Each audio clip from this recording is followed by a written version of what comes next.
Almost a year into my trip, camping out had become second nature to me. But what lurked inside the Arizona jungle was totally unknown. Having someone like Gwen to watch your back, I was sleeping like a rock. Did you order room service, Russell? You can see him? Please, don't run away. I just want to talk to you. We're going after him. You can't be serious. In the weeks we'd been traveling together, I'd regaled Gwen with stories about everything I'd seen since leaving New York. But I hadn't told her about the feral boy who claimed he caused the fall. No, wait! We won't hurt you. How do you explain to a rational-minded person that a boy has actually been in your dreams for months? I knew how crazy it sounded, but I tried to explain that every time I'd seen him, the boy had led me to some fascinating revelation.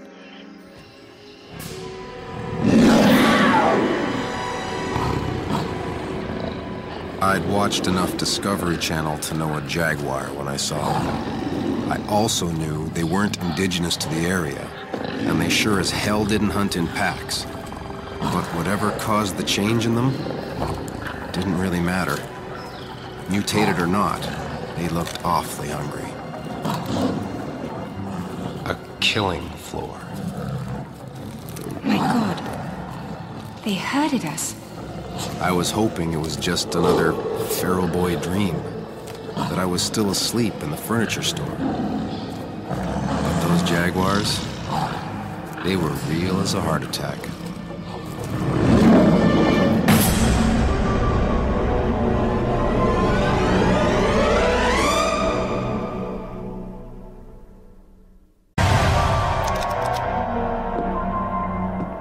I'd been hunted by horsemen and mercenaries for ideological reasons, but I'd never been hunted for food. And in that moment, I was sure glad Gwen had a gun. Brilliant. The sudden possibility of being eaten alive seemed to trigger an unexpected defense mechanism. I could feel my whole body going numb, like it was preparing for the excruciating pain. I'm not one to pray, but I wasn't above it right then. And whoever heard my prayers definitely had a sense of humor.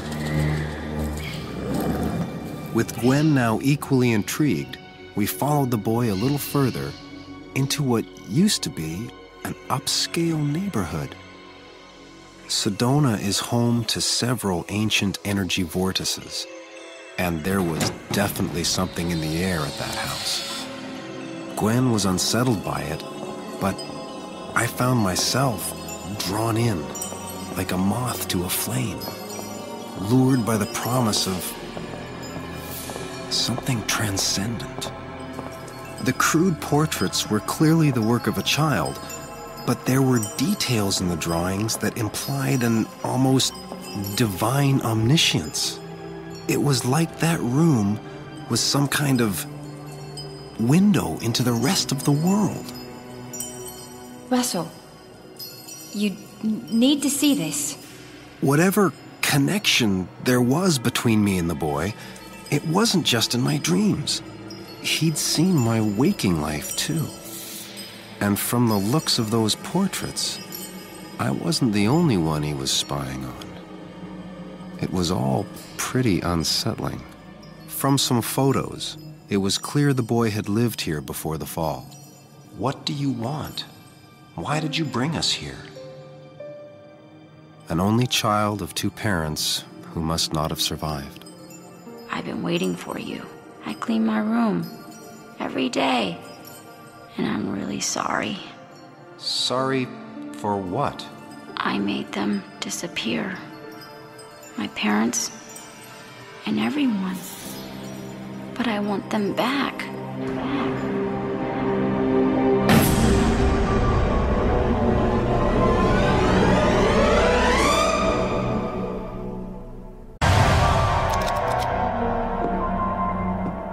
weight of the world is too much for any man to bear, let alone a 9-year-old boy.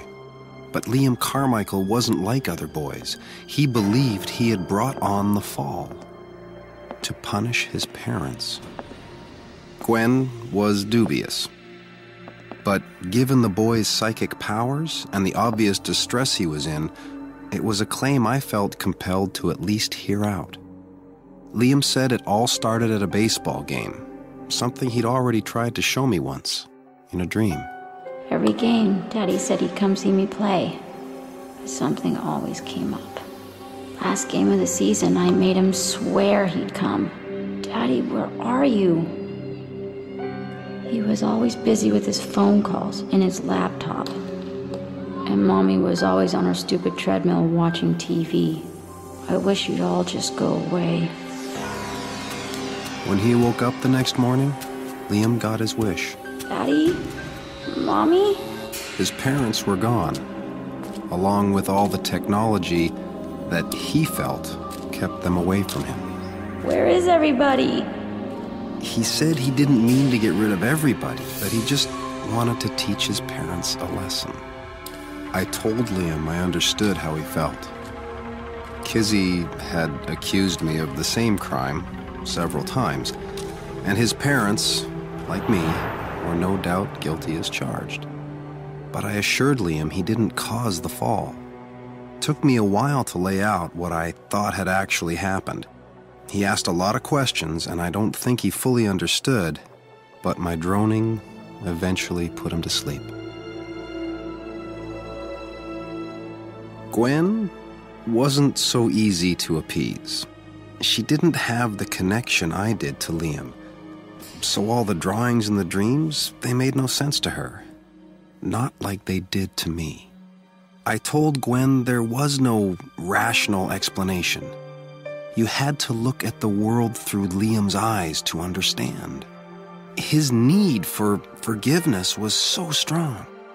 He somehow reached out through his dreams, searching for someone, anyone, who could set the record straight and tell him the truth about the fall. The only thing that makes any sense at all is that you were the one who came to help him.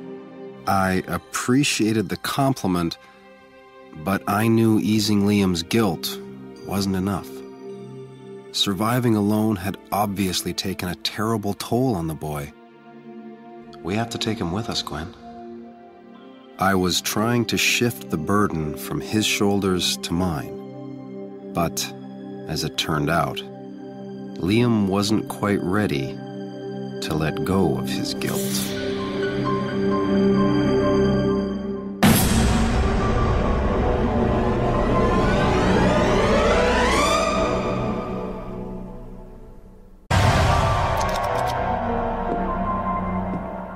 Courage is not a lack of fear. It's taking action in spite of your fear. I knew it would complicate matters wanting to bring Liam along, but it never even crossed my mind that Liam would be scared to leave with Gwen and I.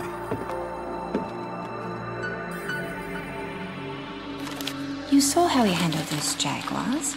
He's adapted to his environment, and he's comfortable here. Frankly, he's better equipped to survive in this jungle than we are. I told her that Liam was better equipped, but not anymore. When I asked Liam about the jaguars during our talk, he said they were his friends. He saw everything that survived the fall as his friends, animals, people, because we all lived but by the grace of Liam. You mean he thinks he controls everything? With his mind? My concern was that I'd taken that control away from him when I told him he didn't cause the fall. You do remember we're out of bullets and flares. It seemed to me that Liam's belief in his power gave him a complete lack of fear, something the animals could sense. But I worried how he'd fare in the wild without that power, without that belief that he was the master of his universe. I know you feel responsible, Russell, but it's going to be impossible to find him now without a trail to follow. Practically speaking, Gwen was right. But Liam had shown me nothing was impossible anymore. This connection between us, it seemed like it had to be a two-way street. I saw him. Liam, he's in trouble. It was becoming clear to me that this connection between Liam and I was evolving, that our fates were becoming intertwined. Go away! Please! I could feel Liam's heart pounding, his lungs constricting. Fear had finally set in. And in that moment, he was nothing more than a scared little boy. I knew I couldn't just magically restore Liam's belief and courage, which meant our only hope was for me to banish my own fears and find some new courage within.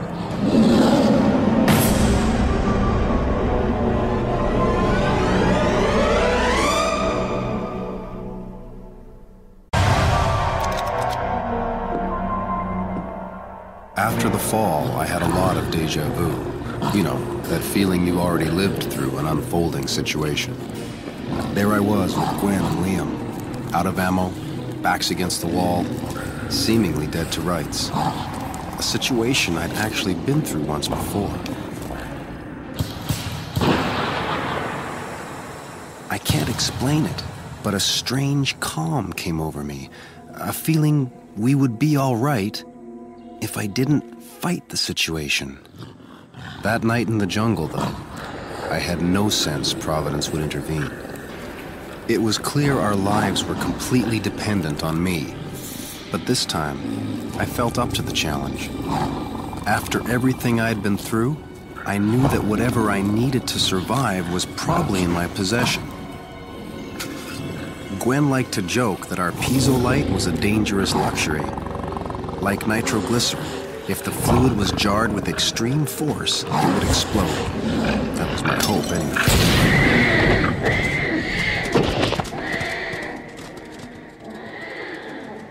His brush with death seemed to convince Liam he could trust us, that we would be there for him, protect him, in the real world. Gwen suspected he subconsciously planned the whole ordeal as a sort of audition for his new parents. That was hard for me to believe, but with Liam, you never really knew what was going on in that amazing mind of his. We left Sedona as a threesome, heading northwest towards Seattle. I was already playing out how I'd explain my new family to Janelle and Kizzy when I had another déjà vu moment. I had a dream about you, Mr. Shoemaker. I saw you walking up the street. You had a big beard. There was a mailbox. It had red numbers. 809. 59. That's my address. That's my house. You're gonna make it home, Mr. Shoemaker. Did you go inside? Did you see my wife, my daughter? I was too scared to go inside. It's okay, Liam. Go on back to bed. Scared? What could he possibly mean?